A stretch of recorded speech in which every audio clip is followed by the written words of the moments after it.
So those are behind me boiling, and those are going to be going while I'm chopping my vegetables. Another thing I like to do is bake some potatoes. So I'll put some potatoes just in my Dutch oven. You can wrap them in tinfoil or however you bake potatoes. And I already have some left over for last week, so I'm only doing a few. And then I'll put those in the oven too.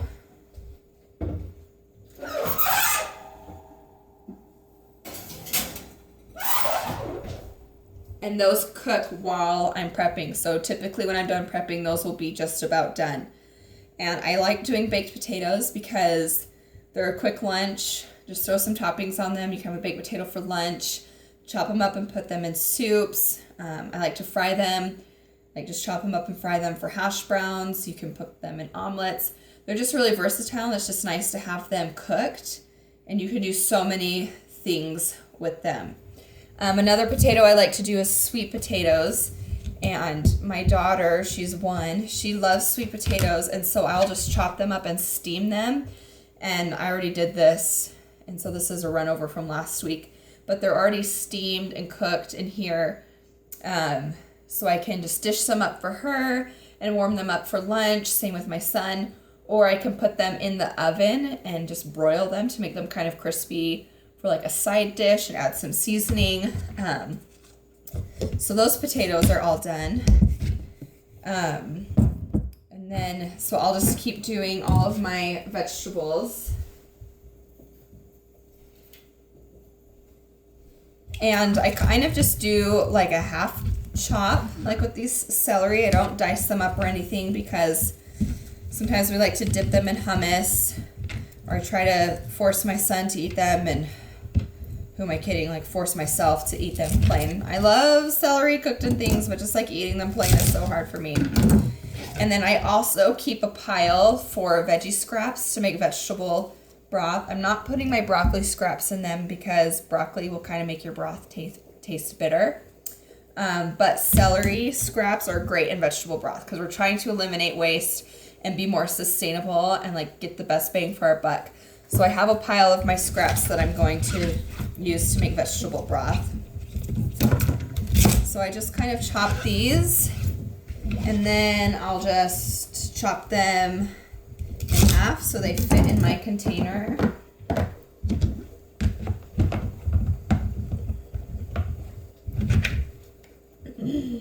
Actually, yeah.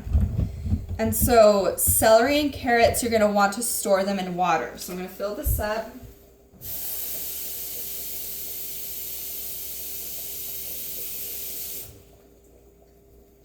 So see, I have them stored in water, and this is going to keep your celery and carrots nice and crisp. I'm not doing carrots today because I only do carrots like every 2 weeks. I have a huge thing in my fridge full of carrots in water. So the next thing is I'm going to do my asparagus. Chop the ends off. Keep those in my veggie broth pile. Let's see if they fit. Not quite. So let's do a different container.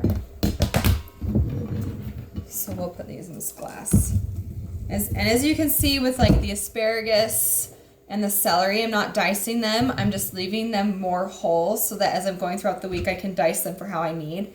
But the prep part is done. And so it just makes life super easy. So I have a pepper. And I don't know if I'm like cutting this the most effective way possible. I'm sure there's like a proper way to cut your vegetables, but I don't know that.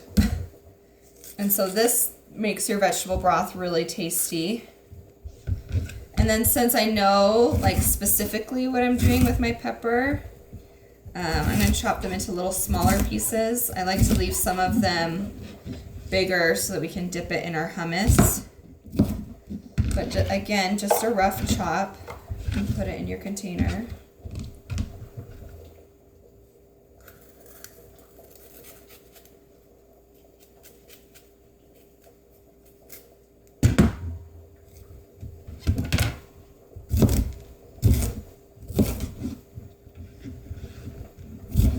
And so, I mean, you're getting the idea. Like I don't want to make you sit and watch me chop all of my vegetables, but I have things in nice containers so that if we need a quick snack, we have peppers, we have carrots, we have celery, so they're available for snacks to throw together a quick dinner if you're like running behind.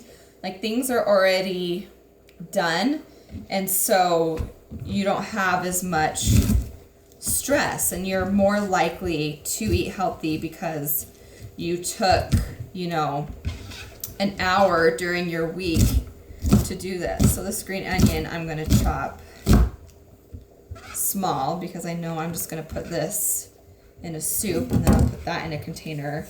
The other thing I wanted to talk about with prep is what I call flex prep. So like half an hour and this is great in vegetable stock too, or like 20 minutes is used to like chop up vegetables and get them in all of their containers and in the fridge. And then the next I call flex prep. So these are things that I only prep like every 2 weeks or once a month. And they're things like bone broth, or my chocolate sauce that I like to make chocolate milk, or to like use to like curb the sweet cravings. My fruit spread that I put in yogurt and everything, yogurt, things like that would be what I do the second half. If it's like, oh, I'm getting low on bone broth, I'll start some of that. Or yogurt's almost out, I'll make a pint of yogurt. So doing this and just having all of your basic foods that you've made yourself and kind of dedicating a time during the week makes it feel less chaotic and less like, oh, I have so much to do. I have so much food that I have to make. And now I'm making all these foods myself. I have to do this broth. I have to do this yogurt. I have to soak my grains. I have to chop all these vegetables. If you just kind of say, okay, Monday night or Sunday night or whatever, that's my time to like get everything together. It makes it less chaotic and it makes it much less overwhelming. So I hope that helped to just kind of show you a little bit of what I do. And if you have any other ideas of fun things that you do or things that you prep, I would love to hear it. So thanks, guys.